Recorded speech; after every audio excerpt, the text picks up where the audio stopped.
boys and girls. This is the Undisputed Era. Adam Cole, Kyle O'Reilly, Roderick Strong, and you're listening to Going In Raw, baby. This is Shayna Baszler, and you're watching Going In Raw.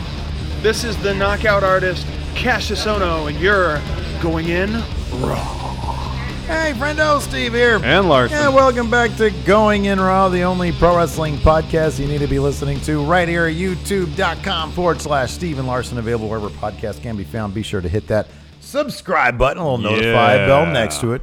Make sure you always got your new Going In Raw notifications. We're also on the Patreon at patreon.com/Steve and Larson, where the riveting episodes of Overrun, our bonus show, can be found. $5 a month gets you 5 bonus episodes every single week. And in fact, we got a couple of new patrons this week, Larson. I'm sorry, over the past 24 hours.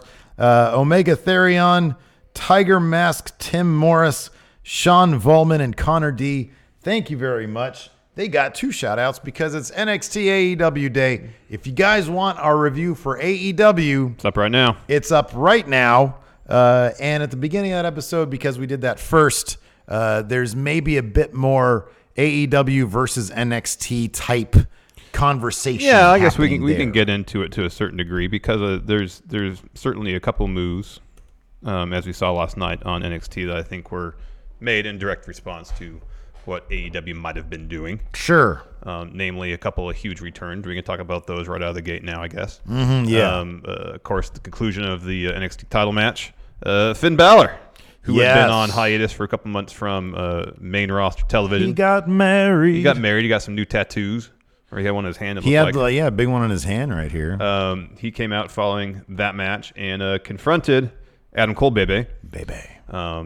So I'm sure part of that was to lend some more star power to NXT. For sure. He got on the mic and said, as of now, Finn Balor is NXT. Yeah. So, of course, longest reigning NXT champion, had the belt for almost an entire year. So we don't know if this is going to be for a certain number of takeovers, one takeover cycle, several, in perpetuity. Yeah. We don't know. Because when we heard he wanted to take some time off following, what match did he have against The Fiend? SummerSlam. Mm-hmm. We thought he had just gotten engaged, maybe he just wanted to go get married, something like that. But what if it's a situation where Finn's been doing this for a long time? Sure. And I'm sure a combination of creatively not really having a significant defined role, because it seemed like every time he's getting somewhat pushed, like he won the Intercontinental title and then he's off TV for weeks, stuff like that, Combination of that plus the arduous road schedule. Like, me just thinks, I just need a break. I need to rest my body. I need to do something different to re-energize myself as a performer, as a wrestler. And maybe this is a situation where kind of the planets aligned, where NXT was looking to bring some people in. He was looking for a change. All works out. We have heard from Triple H himself that there are quite a few wrestlers who have asked him about going to NXT. I think this is a great move. I think immediately we saw, what looks to be a dream match situation with him and Adam Cole. Of course, both former Bullet Club guys. Mm-hmm. Finn was a founder. And so it could be, the way they brought Finn into NXT as kind of just cool guy, and didn't really utilize what we had seen of him, as the Prince Devitt character in New Japan, which is much more edgy, layered dimension. Just cooler. It makes me wonder if they could potentially play a little bit more around with his character now that he's NXT. See, my thing about Finn was always that I figured they wouldn't go there with him and do the Devitt stuff, because I could see him being, especially with how much merch they apparently sell to kids of the Demon and Finn in general. Yeah, it's kind of being like filling John Cena type role. A little bit. Yeah. And I was like, I'm not sure if they're going to go there with him. People seem to love him the way he is. Yeah. I personally think they're not even scratching the surface with how much people could love him. Here's the thing. They don't have to go full Bullet Club founder Prince Devitt doing crazy stuff. Just give him a little bit of an edge and give him some personality rather than just come out there and smile. Yeah. And we're getting a little hint of that. The first shirt they put out says "This is real" on it. It's a beautiful design. Well, the front's great. It's a great design. Oh, the back is not. The back isn't as obnoxious as some. It's so small. But it's unnecessary. It's so small. But the front is great. This is real. Of course, that was. And he's doing this. He's not doing this, which I wish he's not doing this. Yeah. And you brought this up off camera, and I totally agree. And in fact, it kind of makes me mad they didn't do this to Adam Cole. I know. I said if he said as of now NXT, and he puts the gun to his head. How great would that have been? I don't think they can go that far. Between the amount of merch he sells, he does a lot of really good advocacy work. Finn does. I don't know if he would want to do a heel turn these days, especially in America. Doing this is kind of sketchy. Yeah, it's not a good idea. It's not. But you can give him some edge. Yeah, sure. Yeah. He doesn't have to go full heel. Let's give him a little bit of edge, a little bit more personality. Yeah. And he's already hugely over. Mm-hmm. Give him a bit more personality, a little bit of edge. He's going to be massively over. Oh, he'd be huge. He'd be absolutely huge. Give him a faction. So yeah, there's that, and then of course at the very end, as if Adam Cole didn't have enough going on with Finn Balor coming back, Tommaso Ciampa. Oh man, jacked, new shirt. Yeah, the shirt looked great. Did you see the little video package they did of him? I don't think they aired it on TV. No, he put it on Twitter, right? It was on Twitter. He's like the best subtweeter because like he posted that video and he put at Adam Cole, but he spelled at, so he didn't tag Adam Cole in it. Yeah. So it's hardly even subtweeting. It's subtweeting. To be honest with you, it's just mistweeting. He doesn't. It's as if he knows doesn't how to know. tweet. I'm sure he does know how to tweet. Anyways, Kayfabe apparently he doesn't know how. Yeah, I know. It's still funny. It's like the laziest subtweeting there is. Here, I'll just tag him, but not put the at sign. Yeah. But no, yeah, like you say, he looks like $1 million. I mean, I'm not sure if he can get anything but a face reaction right now. I know.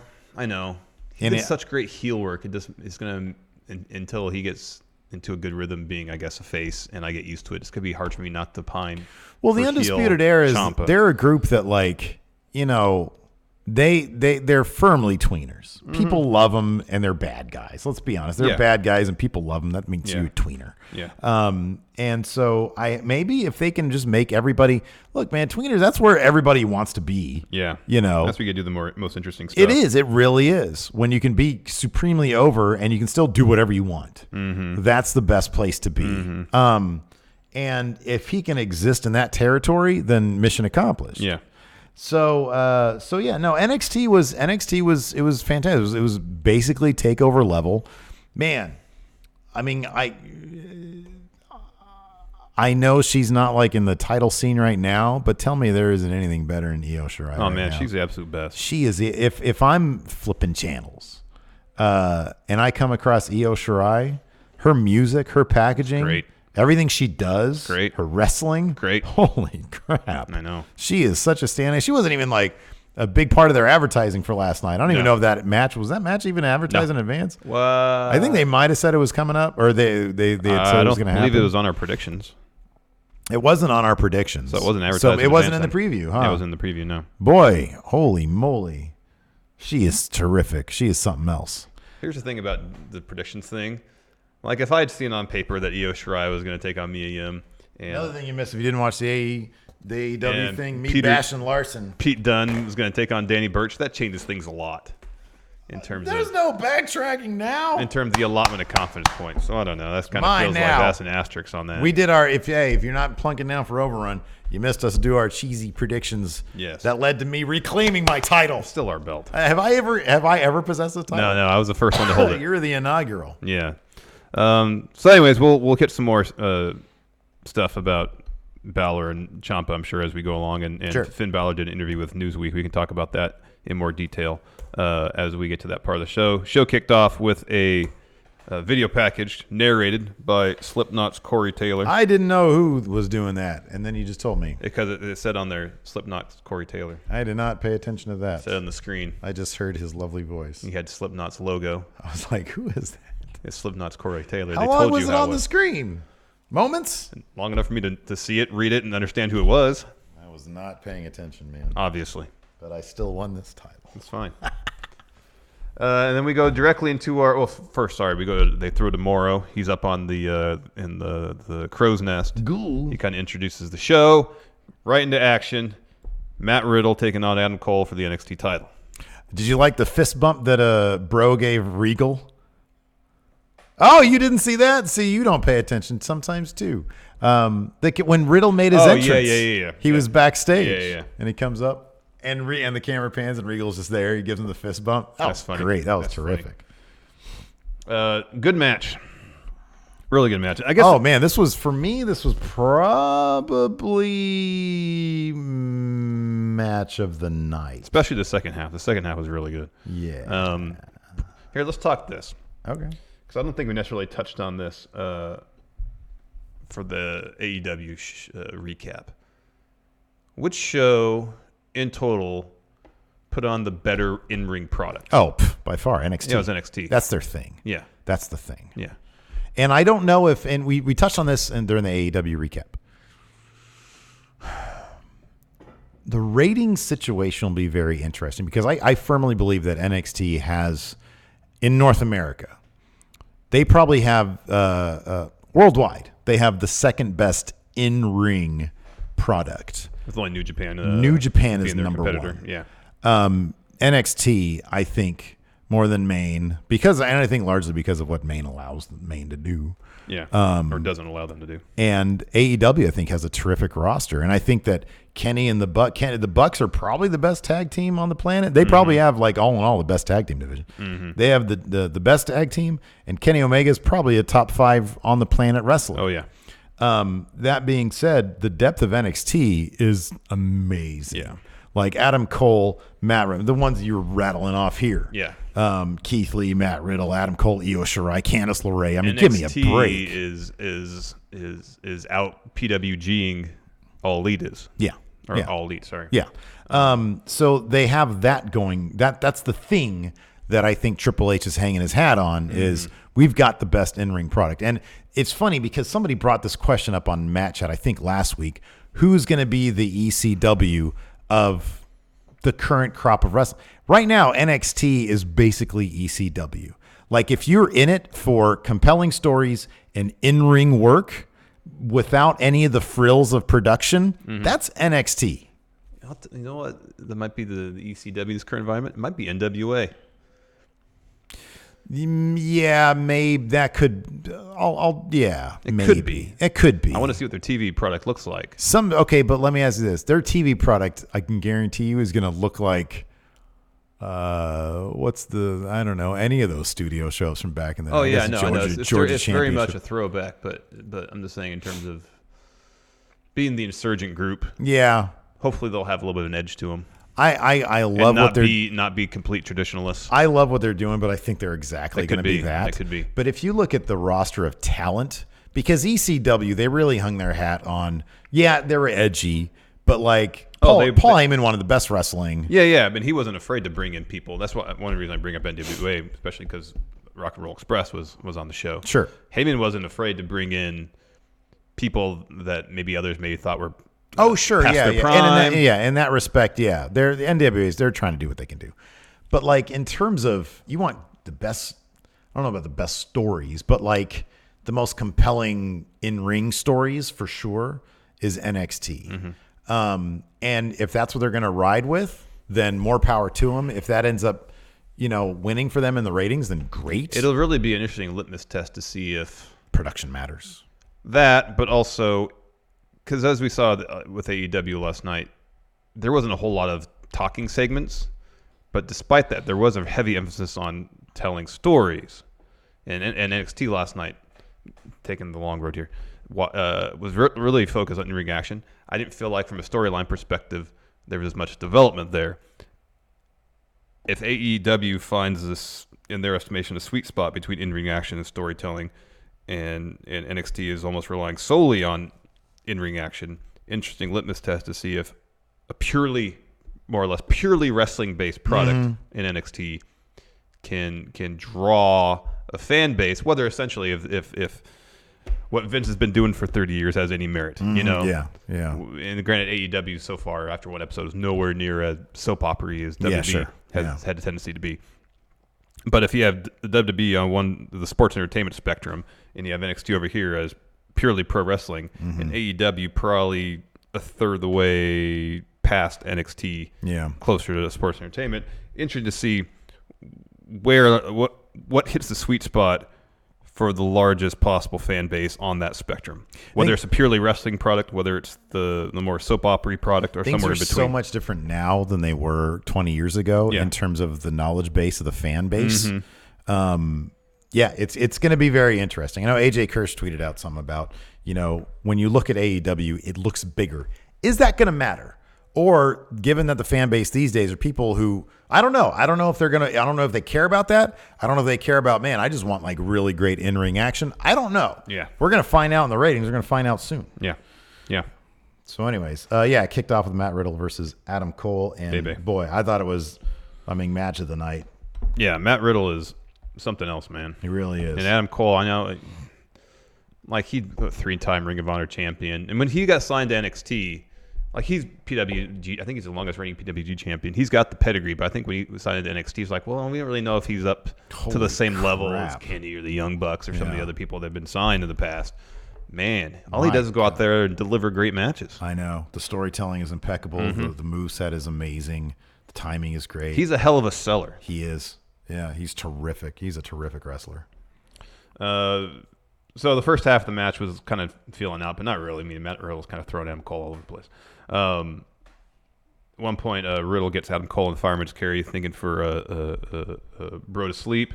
Adam Cole reverses it into a backstabber. We've seen him do something similar in the past, but man, it never gets old. Yeah, I know. I think it reverses. Reverse move into a backstabber. Yeah. It's great. Shortly after that, Riddle kicks Adam Cole's wrist. He came in the match wearing a cast on his broken radius. Cole, this was a great spot. So Riddle kicks Adam Cole's wrist. Cole responds with super kick. Riddle hits a V-trigger and then a German suplex, I think, right afterwards. Cole gets right up, kind of, hits a last shot, falls on Riddle for the pin, gets a 2 count. That was a great sequence. Yeah. Later on, we're in the ringside area. Adam Cole goes for a Panama Sunrise off the apron. Instead, he eats a V-trigger. Back in the ring, Riddle goes for his corkscrew senton. Adam Cole gets his knees up. Then Cole hits Panama Sunrise, gets a 2 count. He goes for another one. Riddle catches him, hits a bro to sleep powerbomb, V-trigger, Broton, gets a 2 count. Then Riddle's up on the top. Cole knocks him down, so he's on the turnbuckle. They brawl on the turnbuckle for a second. Riddle chops Adam Cole off, goes for some sort of slingshot move off the apron. Instead, he eats a super kick. And then Cole hits another Panama Sunrise, goes for last shot, misses. Matt Riddle sinks in a bro mission. Cole escapes. Riddle transitions to the Fujiwara armbar. Cole reverses to a roll-up, gets a 2. And then Adam Cole just clocks Matt Riddle with the cast. Follows with the last shot for the win. Yep. Yeah. Kind of surprised it was as clean as what it was, because I don't know what this leads for next for Matt Riddle. Yeah. But man, but I was thinking about it afterwards. Matt Riddle is so popular with the fans. I kind of like the idea of, and now you're doing this like on a big stage. There's not the looming, Vince might call up any of these guys at any time. Yeah. So you can plan out longer term storylines. Matt Riddle can lose a couple of title matches, and that might make his eventual title win that much more impactful. It's probably going to be a situation where the eventual rubber match, something Adam Cole gets through Ciampa and Finn. If Riddle's going to get a title shot against Adam Cole again, winning off him. Because Riddle won their first bout, Cole won their second rubber match, potentially down the road for the title. I don't know. It's like if they can have Adam Cole run through. Well, Ciampa showed back up last night. Doesn't necessarily mean he's cleared for action, first and foremost. Yeah, but I mean, because he's been out of action for 7 months, but neck injuries, they could take. I think everything we've heard has sort of seemed that he's gonna be ready around now. Oh, it's entirely possible. We just don't know. I think him showing up is not indicative, a clear indication that he can hop right back in the ring immediately. Let's say he can. What's the point you're getting at? So if Adam Cole is going to assuming that scenario plays out where they come back around to Riddle and Cole for rubber match for the title, that would have to mean I would think that Cole would have to go through Ciampa and maybe Finn. Yeah. Retain the title before coming back around the middle to Riddle. Sorry. Don't know if that's going to happen. If Cole gets through Ciampa and Finn. Oh, it's huge for him, yeah. And meanwhile, Riddle is busting his ass. Holy crap. That could be huge for him. Winning that title eventually. That could be a massive match. Yeah. Massive match. And just because Finn comes out here, we'll get to this point, and confronts Adam Cole doesn't mean that he's necessarily be gunning for that title immediately. You know, it's also kind of like, what do you think would matter more at this point? Ratings or takeover ratings? Are title changes going to happen more often on TV than on takeovers now? No, I don't think so. You don't think so? I thought everything that, granted, this is what Triple H says. Everything that he said is like NXT is going to be operating as it has been. They're just on USA now, and there's an extra half hour of actual programming per week. Because talk about the ability to pop ratings with like big title changes. But they would do that from time to time, anyways. There was a big gap between what were the title changes? Like, I forget what it was, but there was like a years-long gap between title changes of any sort on TV in NXT. And the tag titles have changed on TV just recently. So Undisputed Era, I think, has only won them on TV. Yeah. I'm sorry. When I say Undisputed Era, I mean the tag titles. Yeah. Kyle O'Reilly and them. But granted, this is the last couple weeks, but last few weeks, we've seen the tag titles and North American title change hands on TV. And granted, it's different circumstances because that's when they moved over to USA. But and I wonder if that's going to be... Oh, it's entirely possible. But I'm just saying, and granted, maybe there might have been a dry spell for a stretch, but they have not been adverse to having title changes on TV, and they don't really seem to necessarily be worried about saving them strictly for takeovers. I do wonder... Well, Ciampa beat Aleister Black for the NXT title on TV. That wasn't a takeover. Okay. Yeah. I wonder if the new landscape... I mean, because I've said I don't think that changing to USA and going up against All Elite would really change the way they do much, but I wonder how much it might. I don't know. I mean, it could... I mean, he could see it... Triple H could see it as opening opportunities. Here's the thing. Because now you're not dealing with spoilers. Yeah, I'll speculate in terms of long-term storytelling. I don't think going head-to-head with AEW is going to make a whole lot of difference. Yeah. Individual matchups week to week, maybe. Mm-hmm. Finn coming to NXT. If AEW's not on cable television, Finn's probably not going back to NXT. You're probably right about that. Yeah. They'll just say, all right, take as much time. There'll be a circumstance, probably the same situation as Sasha. Mm-hmm. Maybe it's like, all right, you're burnt out. Take as much time off as you need, and when you feel like you're ready, come back. Yeah. Finn's going to be a very interesting test to see. Are they going to do this more often? Mm-hmm. How long is he going to be around? I think that's really the question. What's the deal? That's going to be interesting. Well, he did an interview with Newsweek. Yeah. And he doesn't really give. They asked him as far about returning to NXT, and so he said, "quote Right now, that's what it means. I'm going to wrestle whoever I want. That's something I've been chasing for quite some time in my career. I don't believe in any boundaries, be it weight class, country, promotion, and I want to break those boundaries. I'm here at NXT to do that." So. Not really indicative of how long he plans to stick around. If anything, it seems like it opens things up for him to just go wherever he wants. Well, I think Finn to 205 Live confirmed. I mean, Triple H, yeah, right. Triple H, I mean, he obviously, whoever, like the juggling act with the entire roster. I mean, next week we're getting Kushida versus Walter. Mm-hmm. You know, I mean, he's got so many toys to play with. Mm-hmm. And anything can happen. The depth of talent they have is just insane, and he can bring any of these guys in at any time and have a jaw dropping moment like we saw last night. So right after Adam Cole retains his title, Finn's music kicks in. He comes in. He says, "I'm NXT now." Finn Balor is NXT as of now. Yeah, that's crazy. After that, we had a Shayna and Candice video package hyping their match later on. Following that, Velveteen Dream dropped a promo. So this is the Dream Experience. Mm-hmm. He pretty much just challenges Roderick Strong to North American title match. He took the scenic route. Yeah, he did. Yeah. Still talking to his models. What do you think of this? Yeah. What do you think of this? Yeah. After that, this was interesting. So they had a Drew Gulak, Leo Rush video package. They announced that match was happening next week on NXT, and they called it the NXT Cruiserweight Championship. Apparently, it's no longer the WWE Cruiserweight Championship. I wonder if they're going to refer to it that way on 205 tomorrow. 205 tomorrow. We're going to find out. Yeah. That's interesting. Maybe they'll give it a redesign to I hope so. Fall kind of aesthetically in line with the other NXT titles. I don't like purple, man. I know you don't like purple. I don't like purple. Especially the way that strap is constructed. It looks kind of cheap. Looks like a toy. Looks like a toy. Looks like a toy. Maybe part of it's because it's purple, but it looks like a toy. Rebrand, give 205 a visual overhaul, you know? I don't know if it's gonna matter. Yeah, but I don't know if they give it like a visual overhaul, like just not worry about what the crowd looks like, just focus the spotlights on the ring, and just make it grungier, make it just more in line with what NXT is. I'd be more apt to watch it on a Friday night. I don't know, maybe not. Yeah, 10 o'clock's kind of late. 10 o'clock's kind of. Then I got to get up for the early bird. No, it is 10 o'clock. Man, 10 o'clock. I was finishing watching AEW last night because I had to watch everything on the West Coast feed. It's like, wow. I mean, I'm excited to watch NXT because I knew Finn was coming back. I want to see that. But I was like, damn it, I'm tired. You know what I like about 10 o'clock? Everybody's asleep in my house. Yeah, no, and that's where I want to be asleep too. Time. I don't want to be asleep too. I'm okay. Like waiting until like midnight.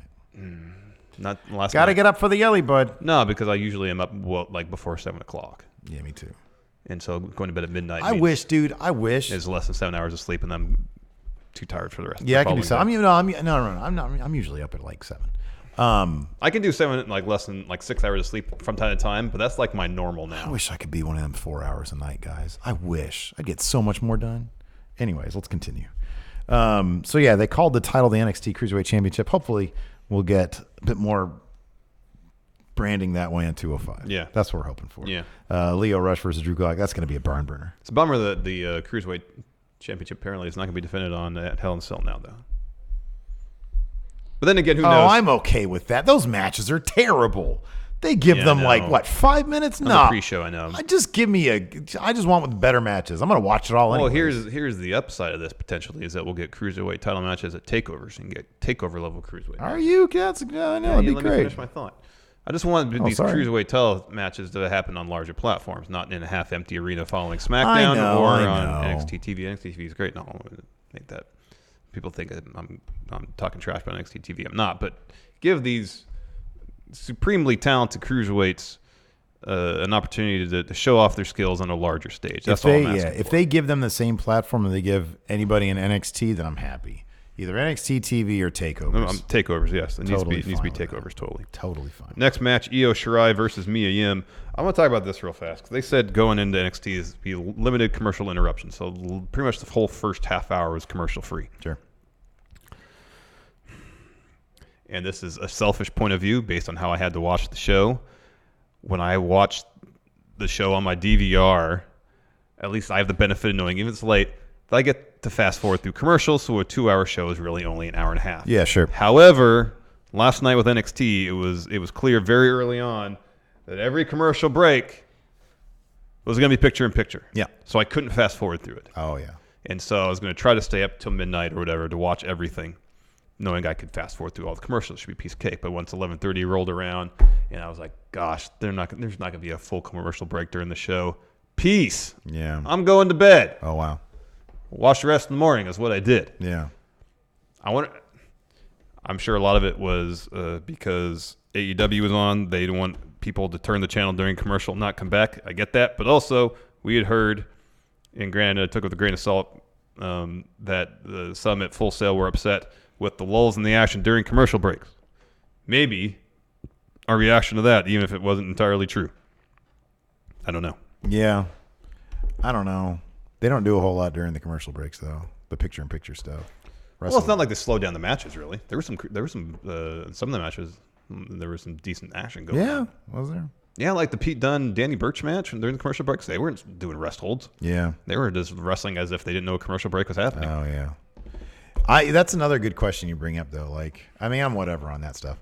But I also don't know if that's could continue, if they're going to do that with all commercial breaks going forward. Well, the larger question is it going to be, I mean, granted, they're not going to have a takeover level NXT episode every single week, but is it going to be, pedal to the metal? Is it going to be out of the gate? They're going to be doing 3 months from now, though.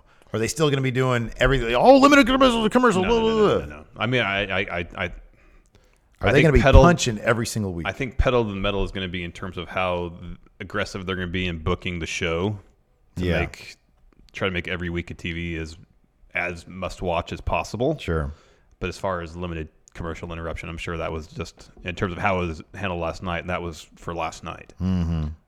We're going to see probably more picture-in-picture, but I'd be surprised if every commercial break was picture-in-picture. I think there was 2 or 3 commercial breaks where they actually cut away to a full screen commercial before cutting back almost immediately after that commercial. One of them is for a Hell in a Cell. Oh, is this true? Alex C says, I'm pretty sure Mia Yim hit Protect Your Neck in the break. During the commercial break? Really? Okay, yeah, I'm wrong then. Okay. Yeah, there was stuff going on during the commercial breaks. They were not doing wrestles or milling about. I think I'm just conditioned to think that nothing's going on, so I stopped paying attention. Yeah, I know. Good job, Mia. I know you've mentioned that before. Yeah. So, yeah, next, Io Shirai versus Mia Yim. They gave this match a lot of time. Mm-hmm. A lot of time. Yeah, it was like 20 minutes. Mm-hmm. Decent match, though. It was a great showcase for Io Shirai's character work, which is off the charts. Dude, it's amazing. Entrance is She's great. so good. Song's great. New ring gear's great. Everything is great. You know what's awesome about her? Like her. So obviously we know her moonsault is amazing, right? One of the things that's so amazing about it is that she makes it look like it actually hurts. Too many moonsaults, like especially when they land long and they just basically drape their arms over them. Man, hers look like she freaking digs in. It's so awesome. It is pretty great. Like everything she does is so crisp. I know. Everything. She's terrific. She's fantastic. They did kind of a thing like they did last week where they come back from commercial and almost perfectly time it to a high impact move because Io hits the superplex, like right after commercial. But then, Io wins with the moonsault. Good match.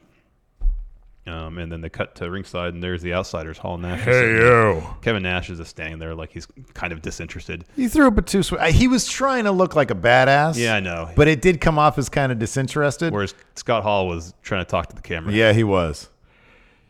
You know who we are. And you know why we're here. We're here to enjoy NXT. And Kevin Nash just silently threw up the too sweet. Stood there. Yeah, it would have been nice to see that, like, Finn go by them. Yeah. They probably weren't sitting there. What Nash had done is a super slow-mo. At the end of the episode, too, we saw, like, other luminaries in the crowd. I don't know how long Stephanie McMahon was milling about in the crowd, or Mark Henry, or Alundra Blaze. Yeah, or Mark Henry, yeah. Medusa looks amazing. She could probably still wrestle. Probably. She's great. Not driving monster trucks. She's great. After that, we see a quick shot of the Street Profits with Bianca Belair arriving at Full Sail. Man, the three of them look like $1 million together. Yeah, they do. Yeah. Man. Totally. That's a faction right there. Amazing. Should be a faction. After that, Tegan Knox video package. Kind of roughly what we've seen on NXT UK and probably NXT prior. After that, Johnny Gargano took on Shane Thorne. Still kind of wish Shane Thorne had won this. He could have cheated to win. It wouldn't have hurt Johnny at all. No, I get where you were going at, but I think they just had him pick up those wins so that Johnny can win this. You know, because it's like Shane Thorne's back to where he started now. Yeah, man.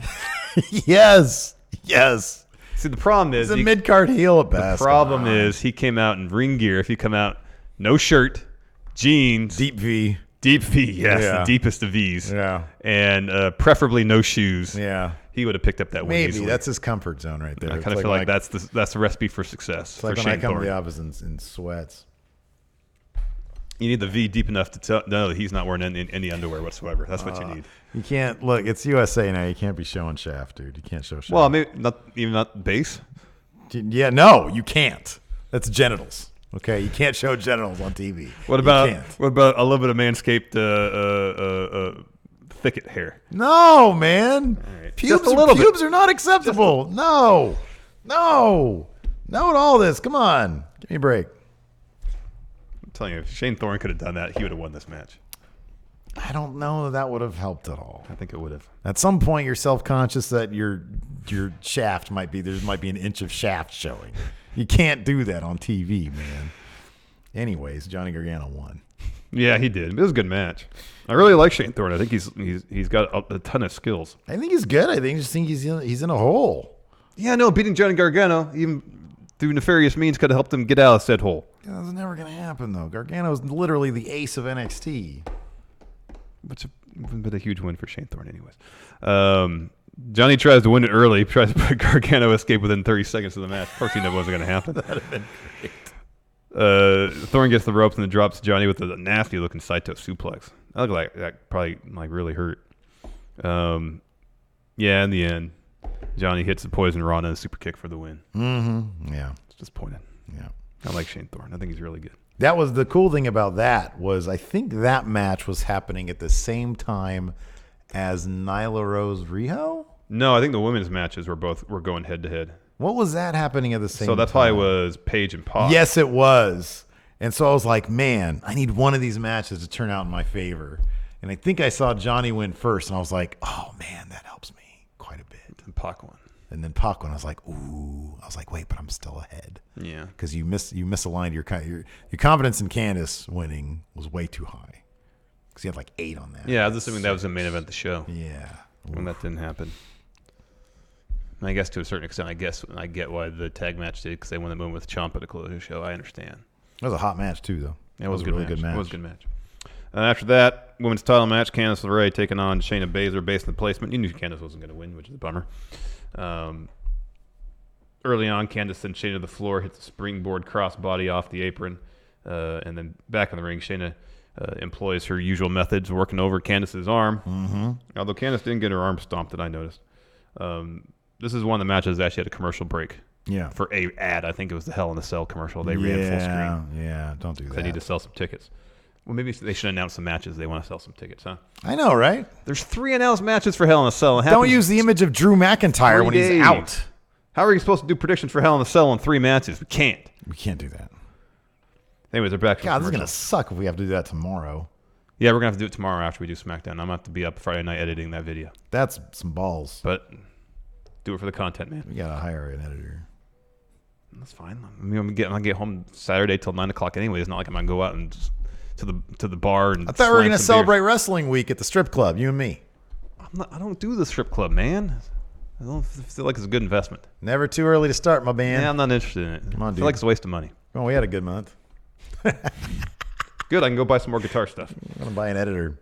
So back from commercial, Candice goes up the top. Whoa! Sorry, I don't mean to interrupt. Stevie Bradley here in chat has a golden slow wolf pack. Oh, wow. Look at that for That's the YouTube incredible. channel membership. That's cool. So Candice is on the top. Shayna knocks her off, sends her down to the floor, and then tosses her in the ring steps. And then she shoves Candice's hand, and it's kind of like the handle, the hole in the ring steps where it grabbed to carry Handle, it. you got it right. The handle, yeah. Shoves her hand in there, and then stomps it. Oof, that was rough. Yeah, that was nasty. They're both on the apron. Shayna swings wildly, and then Candice sneaks in behind her, tries to go for a German suplex off the apron. Shayna holds on to the rope, so Candice hits a flatliner off the apron instead, and then follows up with 3 amazing suicide dives. It was like her face hit the guardrail each time. Yeah. I was expecting her to hold her nose or bleed from somewhere afterwards. She was like defying physics on that one. It was amazing. Because she would go out and she would like hover up and then go down. straight down. Yeah, it was weird. It was what? It was weird. Weird. Weird. Because, she'd jump out, and then rather than do like a slow descent, she'd jump out and it's like seemingly fall. Yeah. Just Some sort of hover straight down. device. It was amazing. Back in the ring, Shayna hits a gut-wrench suplex off the top rope. She goes for the clutch. Candice escapes, then locks in a clutch of her own. Shayna escapes, though. Mm-hmm. Candice hits her old finish, the swinging neck break off second rope, only gets a 2. And then Candice hits kind of like a DDT-type move. Goes for a moonsault. Shayna gets out of the way, locks in the clutch. Candice tries to escape, almost does. Shayna locks it back in. Yep. Candice has to take Drat. Ah. Really wanted Candice to win. Me too. Thought it would really pop that crowd. Yeah. But as I said on the episode, on our predictions episode, Shayna's a big deal. Yeah, I know. Apparently keeping that top. Man, but come on. Who? Like, Come she's on. beat everybody. Are they going to take Asuka back to NXT? Maybe. That would be smart. Could you imagine Asuka versus Io Shirai? Hey, can we get Finn Balor versus Io Shirai? I know. Oh, man. Yeah, I know. Let's get some intergender stuff going on. Heck yes, man. That'd be amazing. After that, they showed Stephanie, Medusa, and Mark Henry sitting ringside. And then we get a Walter Kushida video package. That match is happening next week. I don't believe it's for the NXT UK title, though. No, they didn't say that. That's going to be a great match. Yeah, man. It's going to be terrific. It's going to be something else. After that, Peter Dune taking on Danny Birch. Yeah, man. This is a fun match. It never let up. Yeah, I mean, I get that it was basically just to set up Damian Priest coming out to attack Peter Dune. Mm-hmm. Kind of felt like it was a bunch of nothing, though. You know? Oh, I mean, it's a good match. I like Danny Birch. It's a paint by numbers Pete Dunne match, but a paint by numbers Pete Dunne match is still fun. pretty good. I know, but there didn't really seem to be. There wasn't anything on the line. Yeah. Yeah, no. Yeah. It was just an opportunity for Pete Dunne to get a win, essentially. It was a get to know you. But then he's in a program now with Damian Priest. I don't feel like they're going to have Damian Priest take a lot of L's at this juncture. Yeah, you're probably right. Yeah, I'd be surprised. Like, Pete Dunne had that United Kingdom title forever, and he comes over to NXT Prime and is mid-carder. Well, what if they? Yeah, man. There's a lot of talent. I know. A lot of stacked division. Pete Dunne is as good as any of them. I know. It's just interesting. I know. It's interesting. What if they do? I mean, they could do like a Keith Lee Dijakovic. Dijakovic. Say it with me. Dijakovic. Dijakovic. It's not that Divots. hard. It's not that hard, man. It's really not that hard. Dijakovic. I have a slow brain.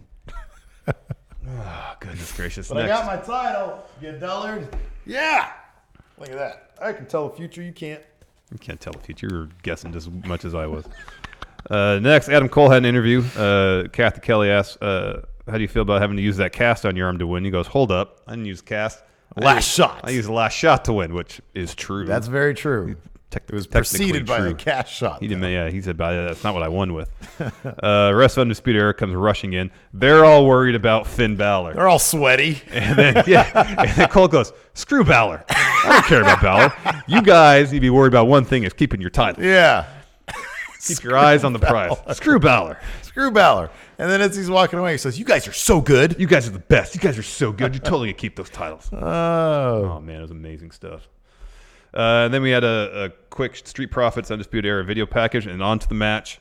You see the Street Profits standing backstage with friend of the show, Wale.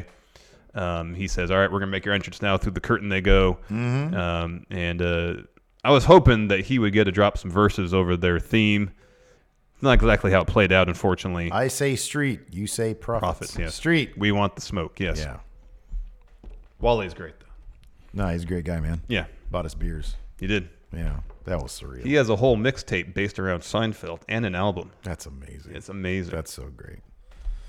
And we got to see Kyle O'Reilly do a pretty decent running man during this match. So, no other reason you should watch it for that. Yeah.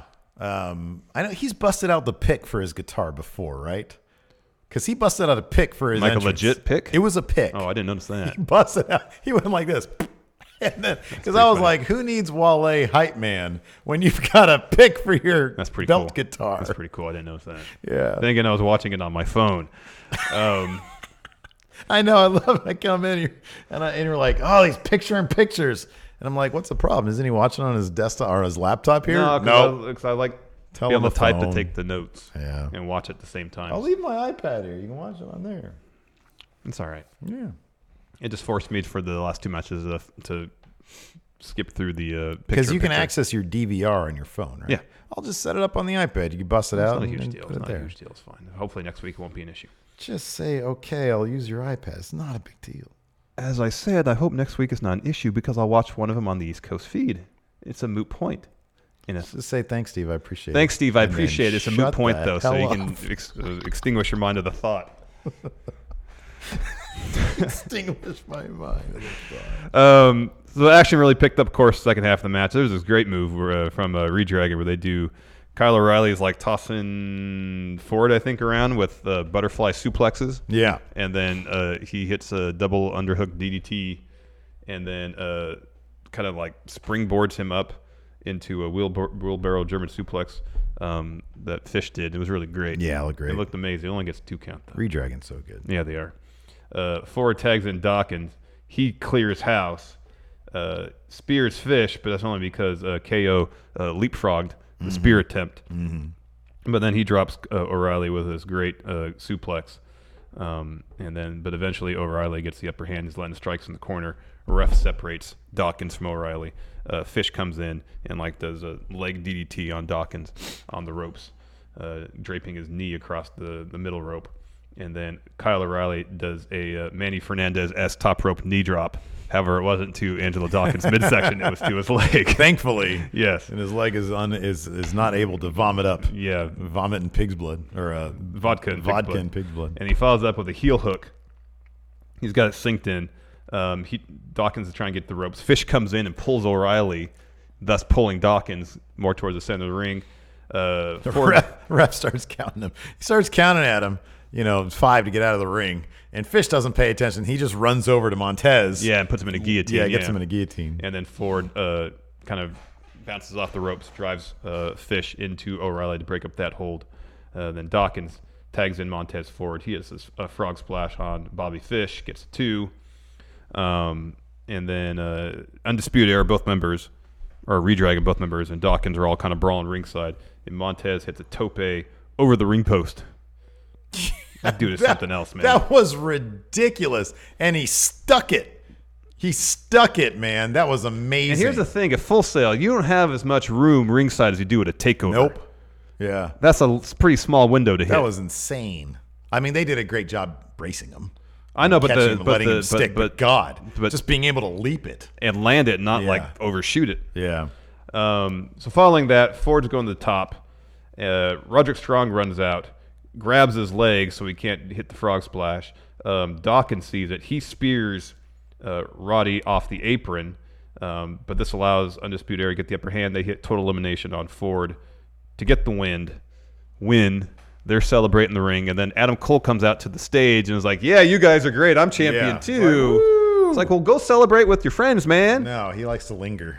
But then, he's like, they're going to be here eventually.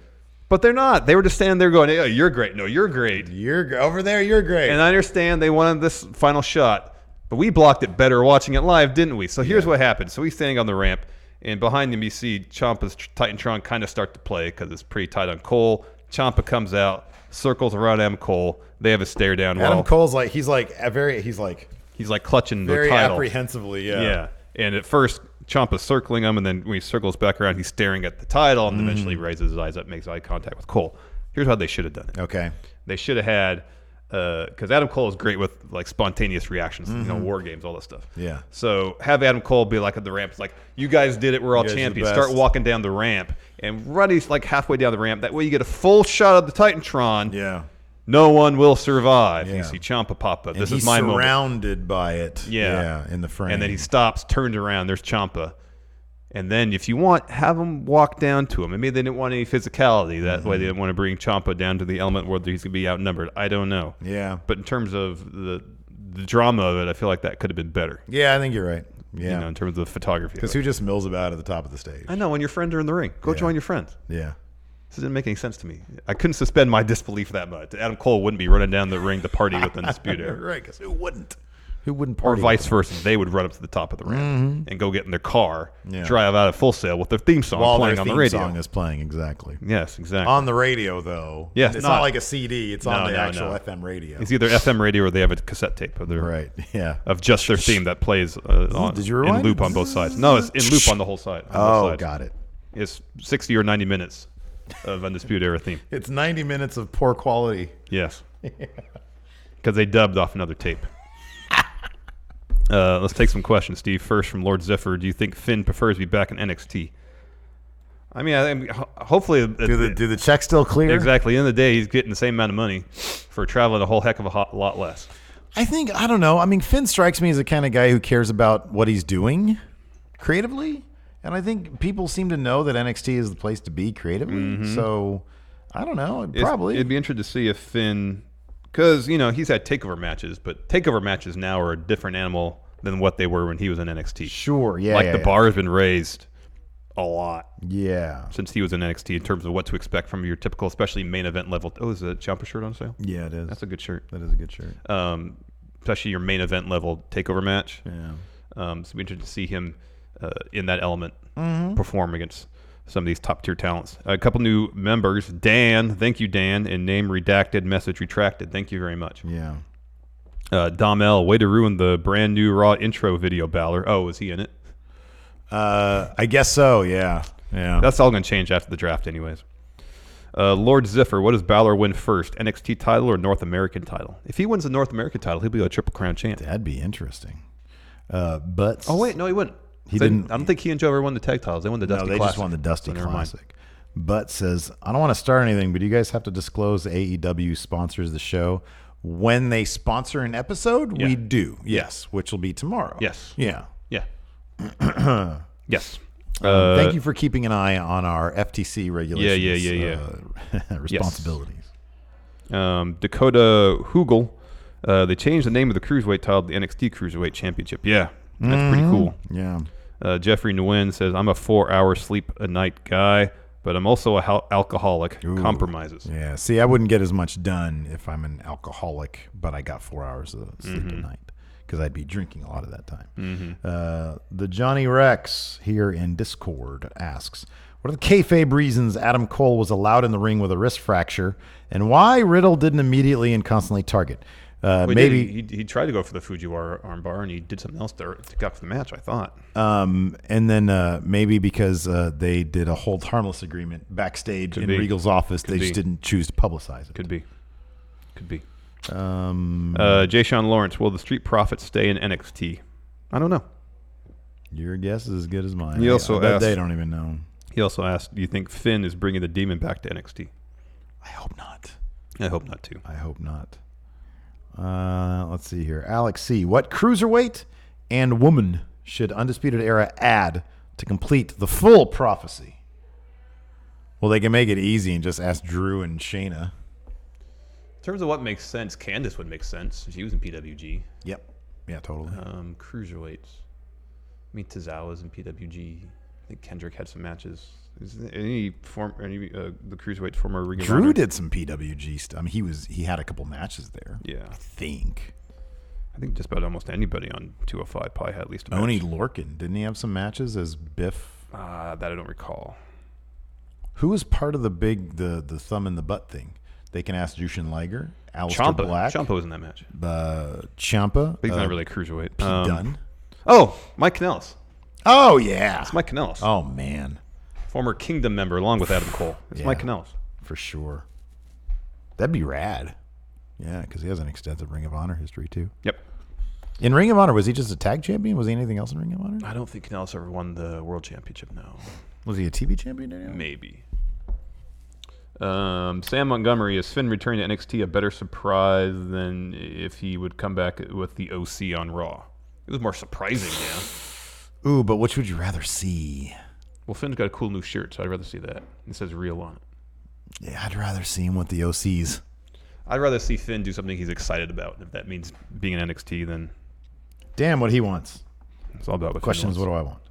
do I want? Henry Very Horny Boy says, Scott Hall said, Wednesday Night Wars. Apparently that's what he said. Christopher Rampersad, what are your thoughts on Finn Balor and Ciampa's new shirts? I think they're both great. I think they're both amazing. Arma says, how long until a finger poke of doom on either side? Never. You think they're gonna? Nobody's gonna do that. Get out of here with that. Mr. Anderson, the return of Balor and Ciampa definitely punctuated the show, but setting up a three-way feud for the NXT title in one night feels messy.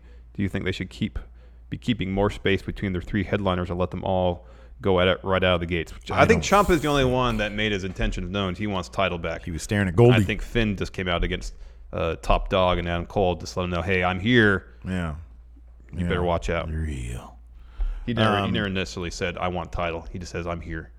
I don't see this question, but who would you want Balor's first feud to be against?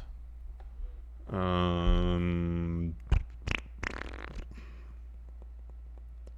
great would it be him versus Pete Dunne? I know they're doing a Dunne Damian Priest thing, that'd be pretty cool. That could be cool. I think Finn Roddy would be great.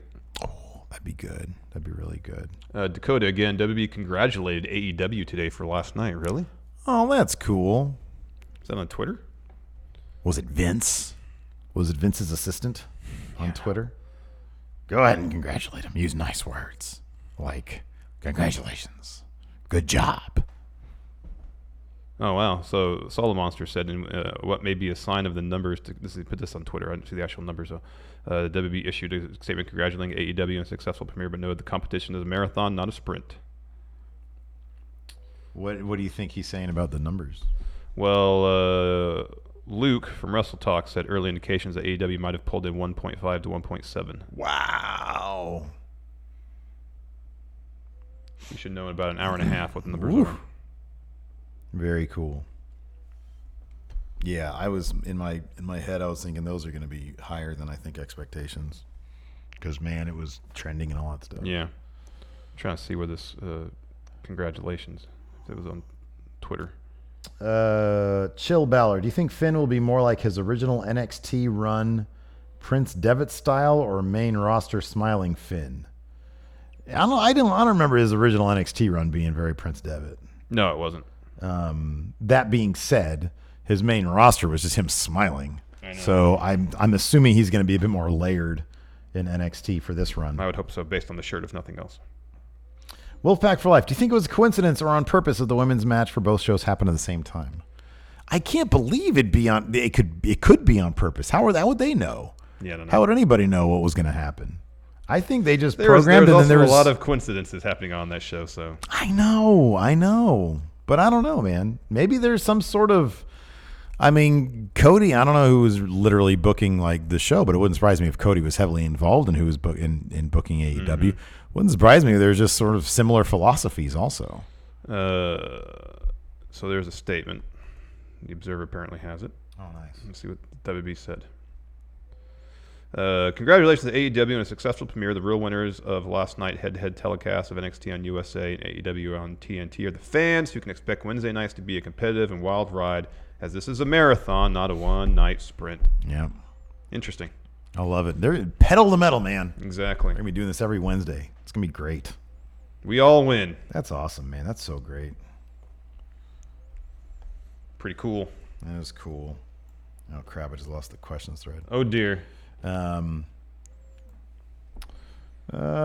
other good questions here? You tell me, Steve. Dylan Haggett, would 2 War Game matches, one for main NXT and one for NXT UK, be overkill? On the same show, yes. Yes. On the same show. Why not just do NXT versus NXT UK for... Yes, I would be totally down for that. All right. I think that's good for a show. Fair enough. All right. So, if you're watching this and you want to know our thoughts on AEW, that review is up right now. Went up at the same time as this. Correct. You can watch this entire stream from the beginning. I think like from now on, like because this is going to be eventually going to, or this is going to be the ad-free version that goes to our Patreon, we'll do like, that's not thunder, is it? No, that was a plane. Just breaking freaking the speed record. Sonic boom. Yeah. Right? We'll be doing like sort of a cold open with us just chilling and hanging out for a bit. Yeah. And then we'll actually film the shows for the live stream portion. Mm-hmm. So, yeah, this is new territory for everybody, man. It's exciting stuff. I had a blast yesterday watching wrestling. I hope everybody else did too. Thanks, everybody, for watching. Until next time, we'll talk to you later. And patrons and YouTube channel members, stick around. We're going to do a bonus episode, Overrun. Oh, dear. Okay. You can watch us eat lunch and go over the WWE 2K20 trailer. Frame by frame. All right, we'll talk Trying to you get any mustard on your screen. Yeah, we'll talk to you guys later. Bye.